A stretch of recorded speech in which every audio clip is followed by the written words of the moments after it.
Hello hi everyone, मैं आपका international coach captain Amrish Kumar Adana. 18 Asian game gold medalist qualify for Olympic Tokyo 2021 Japan. आज हम आपको बताएंगे, आज का विषय है कि डायरेक्ट सिपाही से विदाउट स्पोर्ट्समैन जो सेना में भर्ती होते हैं, क्या वो स्पोर्ट्स कर सकते हैं या नहीं। आज का विषय यही है। काफी बच्चों के कमेंट्स थे, नौजवानों के, कि कोच साहब हमें ये बताइए कि हम सेना में भर्ती होते नॉर्मल विदाउट स्पोर्ट्समैन, तो उसके बाद क्या हम स्पोर्ट्स कर सकते हैं, और कर सकते हैं तो किस लेवल तक हम खेल सकते हैं और कैसे उसको करते हैं, तो उसके बारे में आज हम आपको बताएंगे। विषय बहुत अच्छा है और नौजवानों के लिए, जो नौजवान नॉर्मल भर्ती होते हैं, जनरल जीडी हो या किसी भी ट्रेड से हो। जैसे अगर किसी ने पूछा कि सर मैं क्लर्क हूँ, क्या मैं गेम कर सकता हूँ? बिल्कुल कर सकते हैं। आप किसी भी ट्रेड के हैं, चाहे आप ट्रेडमैन हैं, ट्रेडमैन में कोई भी हो सकता है, चाहे कुक है, वाशरमैन है, या जो भी ट्रेड है आपका, क्लर्क है, कोई भी, किसी के लिए सेना में रोकथाम नहीं है। सभी गेम कर सकते हैं और अच्छे लेवल पर जा सकते हैं। अब उनकी पहली सीढ़ी क्या है वो मैं बताऊंगा। जब आप सेना में भर्ती होते हैं तो ट्रेनिंग में इंटर कंपनी गेम होते हैं। जब इंटर कंपनी गेम होते हैं, वहाँ अपनी प्रतिभा दिखाने का, आपका टैलेंट दिखाने का एक अच्छा मौका होता है और आप दिखा सकते हैं। जिसमें भी जो टैलेंट होता है, और वो किसी भी गेम का होता है, आप चाहे कोई भी गेम करें, हर गेम सेना में होते हैं, तो वहाँ एक आपको मौका मिलता है इंटर कंपनी में अपने आप को ये दिखाने का कि आप कौन सा गेम कर सकते हैं, आपके अंदर क्या टैलेंट है। तो ये यहाँ पे क्लियर हो जाता है इंटर कंपनी में। जब आप सिपाही बन जाते हैं, सिपाही बनने के बाद जब आप यूनिटों में जाते हैं, तो यूनिट पे भी बहुत अच्छा प्लेटफॉर्म। सबसे पहले सीओ साहब के इंटरव्यू में यही पूछा जाता है कि बेटे आप कौन सा गेम करते हैं। तो कई लोग बताते नहीं हैं, लेकिन फिर भी वो पूछते हैं कि भाई कोई गेम करते हो। जो बच्चा गेम करता है उसको स्पेशल देखा जाता है कि भाई ये स्पोर्ट्समैन है, और जिसमें गेम में जाना चाहता है, जिसमें इसका इंटरेस्ट है, उसमें जरा इसको चेक करिए। तो वो स्पेशल वहाँ पे भी आपको मौका मिलता है। चाहे आपका ट्रेड कोई भी हो, मैं पहले भी कह चुका हूँ, चाहे आप क्लर्क हैं, चाहे कुछ भी हैं, कोई प्रॉब्लम नहीं है। आपका गेम है तो वो ट्रेड आपका सेपरेट थिंग है, वो चलता रहेगा। लेकिन अगर आप गेम में हैं और आपको कोई भी इवेंट है, आप कर सकते हैं, तो आपकी खुली छूट आप कर सकते हैं। आता है यूनिट में, वहां पर इंटर बटालियन गेम होता है। इंटर बटालियन जब गेम होता है तो एक पूरी बटालियन की टीम बनती है, यानी कि एक यूनिट की टीम बनती है। और जो कोर है, उसमें कोर में जैसे आरटी है या और रेजिमेंट है, उनकी भी सब कंपनियां होती है, ब्लड होते हैं, और उनकी इंटर कंपनी होने के बाद वहां भी एक रेजिमेंट की टीम बनती है। जब एक रेजिमेंट की टीम बन जाती है, वो ब्रिगेड खेलती है। ब्रिगेड में जब ब्रिगेड की टीम बनती है, सिलेक्शन होता है उसमें, तो वो ड्यू में खेलती है। आजकल ब्रिगेड खत्म है, डायरेक्ट ड्यू हो रहे हैं, लेकिन फिर भी मैं बताना चाहता हूँ कि ये एक प्रोसीजर है।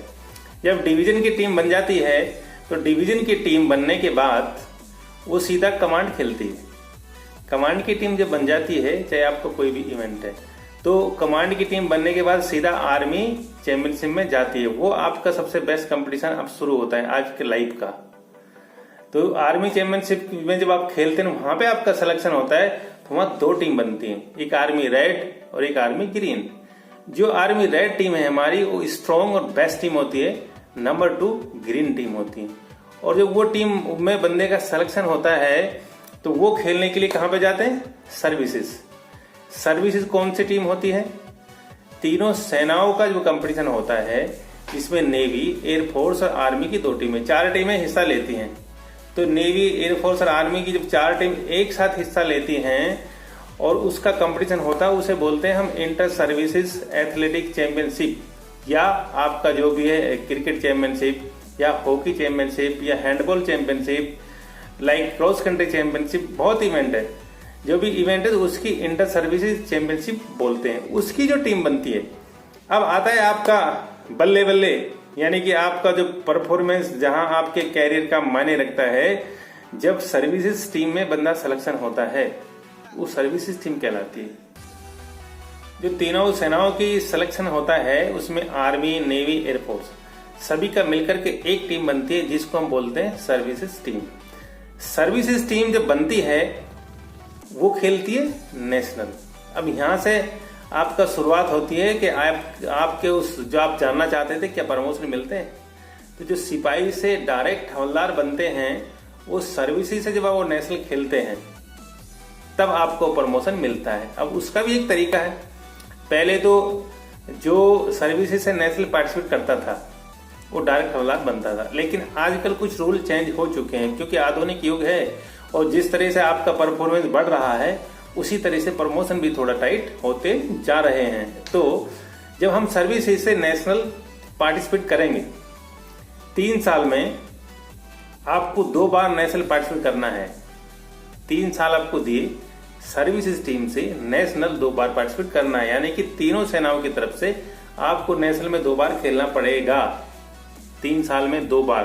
तो आप अगर रंगरूट भी हैं या सिपाही हैं या नायक हैं तो सिपाही से डायरेक्ट आप हवलदार बनेंगे और आपकी कोई शर्त लागू नहीं होगी। आपको किसी शर्त की जरूरत नहीं है, केवल एक शर्त लागू है कि आप सर्विसेज टीम में रहते हुए सर्विसेज टीम से नेशनल पार्टिसिपेट करें 3 साल में 2 बार। एक तो ये चांसेस है। और बेस्ट चांसेस क्या है, आप सर्विसेज से नेशनल में आप मेडल लें, वो आपके ऊपर है।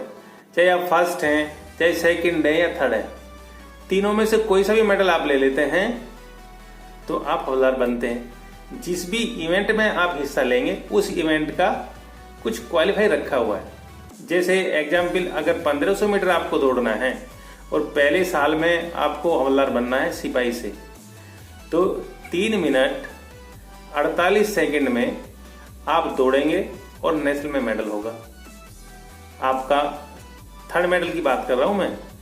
सेकंड और फर्स्ट अगर मेडल तो आप ऐसे ही बनेंगे, लेकिन सेकंड अगर थर्ड मेडल हैं तो उसके लिए आपका ये क्वालिफाई मार्क है, तो आप हवलदार बन जाएंगे डायरेक्ट। चाहे आपकी नौकरी है 6 महीने है, 1 साल है, उसमें कोई मायने नहीं रखता। आपने अगर परफॉर्मेंस दिया तो आपको प्रमोशन मिलता है, आप हवलदार बन जाते हैं, है ना अच्छी बात। इसमें एक फायदा और है, सर्विस से जब आप नेशनल खेलते हैं और आपको प्रमोशन नहीं मिलता, अगर आप मेडल ले जाते हैं तो आपको पहली साल ही प्रमोशन मिल जाता है।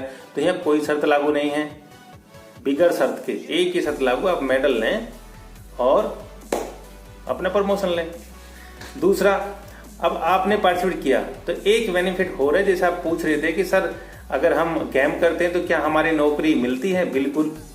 आपने अगर ज्वाइन कर लिया सेना और सेना की किसी भी टीम में है तो आपका पेमेंट नहीं कटता, आपको पेमेंट और मिलता है एक्स्ट्रा डाइट का पेमेंट आपको मिलता है, किट आपको मिलती है, डाइट आपको मिलती है, आपके अच्छे शूज मिलते हैं एडिडास वाले फर्स्ट क्लास, तो आपका पेमेंट नहीं कटेगा। कुछ लोग पूछ रहे थे कि सर जब हम गेम करते हैं तो क्या हमारा पेमेंट कटेगा? बिल्कुल कुछ नहीं कटता और एक्स्ट्रा मिलता है। और जब सर्विसेज से नेशनल पार्टिसिपेट करते हैं तो 1 साल तक आपको स्पेशल डाइट मिलती है, जो ऑफिसर डाइट जिसको बोलते हैं, ऑफिसर डाइट आपको मिलती है 1 साल तक। अगली साल फिर आप नेशनल खेलेंगे, फिर आपको कंटिन्यू मिलती रहेगी। और उसके भी अगर आपको डाइट नहीं मिलती, आज की डेट में 6,000 रुपए पर मंथ आपके पेमेंट में आते हैं। ये शायद पता नहीं होगा, अभी आ रहे हैं। अगर आप सर्विसेज से नेशनल खेलते हैं तो 6,000 रुपए पर मंथ आपकी डाइट के आपके अकाउंट में आते हैं, पार्ट ऑर्डर कटता है उसका। तो ये आपको बेनिफिट है, तो हुआ ना बेनिफिट। तो पैसा आप बोले ना कि सर कभी हम गेम करें तो हमारे तो पेमेंट ही कट जाएगा, कटेगा नहीं, आपको मिलेगा। ये है आपका अच्छा रास्ता सिपाही से डायरेक्ट हवलदार बनने का, और ये सेना एक प्लेटफॉर्म देती है। अब जब आप नेशनल खेल लेते हैं तो आप कह रहे थे इंटरनेशनल, बिल्कुल सही बात है। जब आप नेशनल में पहले 3 पोजीशन में आते हैं, फर्स्ट सेकंड थर्ड, तो एक नेशनल टीम बनती है, उसमें भी क्वालिफाई मार्क होता है। अगर आप उस क्वालिफाई मार्क को, मापदंड को पूरा कर रहे हैं तो आप नेशनल टीम में आपका सिलेक्शन होगा। और नेशनल टीम में जब आपका सिलेक्शन हो जाता है तो आप इंडियन टीम के नुमाइंदे हो जाते हैं। आप इंडियन टीम को, यानी कि भारत को रिप्रेजेंट कर रहे हैं विदेश में। अब आप विदेश खेलने की जाएंगे, आप इंडियन टीम में आपको मौका मिलेगा। तो ये है बेस्ट चांसेस आपके सेना में भर्ती होने के बाद विदाउट स्पोर्ट्स। आशा करता हूं कि जो मैंने समझाया आपको अच्छी तरह समझ में आया होगा और आप इसमें जो भी डाउट थे वो दूर हो चुके होंगे और आप इस पे काम करेंगे और सेना में भर्ती होने के बाद आप स्पोर्ट्स करेंगे और जल्दी जल्दी से अपना प्रमोशन लेंगे। जब मैं आया था एक नॉर्मल सिपाही था दोस्तों, और मेरठ BRO से मैं भर्ती हुआ था। भर्ती होने के बाद में 2-3 साल के बाद मैंने गेम शुरू किया था, क्योंकि उस टाइम पे बहुत पैसे कम, 200 रुपये पर मंथ हमें पेमेंट मिलता था। और जब गेम शुरू किया करने के बाद में हम 3 साल कुछ दिन में हवलदार बन गए थे। तो हुआ ना बेनिफिट केवल 3.5 साल में। और कहाँ हवलदार बनते हैं? 18 साल में, 15-18 का रेशियो होता है। तो ये बेनिफिट है आपका स्पोर्ट्स करने का। नॉर्मल में भर्ती होने के बाद भी सेना आपको बहुत अच्छा मौका देती है, इससे बढ़िया मौका आपको कहीं नहीं मिलता। और सारे लोग सपोर्ट करते हैं। आप अगर एक स्पोर्ट्स टीम में हो गए, यूनिट की टीम में भी होते तो पूरी यूनिट आपको सपोर्ट करती है हर तरह से। तो आशा करता हूं कि ये आपकी समझ में आया होगा और आप इसका फायदा उठाएंगे ज्यादा से ज्यादा। और आगे पार्ट 2 फिर हम लेकर आएंगे। जो आपने पूछा था कि भाई इंटरनेशनल लेवल पे क्या बेनिफिट होते हैं, उसके बारे में हम पार्ट 2 फिर लेकर आएंगे इंटरनेशनल लेवल पे। क्योंकि अभी वीडियो लंबी हो जाती है और आप कहेंगे कोसा वीडियो लंबी हो गई है, तो इसलिए मैं इस वीडियो को यहीं पर बंद करता हूं और आशा करता हूं कि आप इसको ज्यादा से ज्यादा लाइक सब्सक्राइब करेंगे और ज्यादा से ज्यादा नौजवानों को इसका बेनिफिट होगा, जिससे कि वो भी ये जानकारी हासिल कर सकें और जल्दी से जल्दी सेना में भर्ती होके अपना प्रमोशन ले सके और देश का नाम रोशन कर सके, अपने घर का नाम रोशन कर सके, सेना का नाम रोशन कर सके, भारत का नाम रोशन कर सके। और इसी के साथ मैं आपका international coach captain Amrish Kumar Adhana आपसे विदा लेता हूं। Thank you very much. जय हिंद, जय भारत, गुड लक।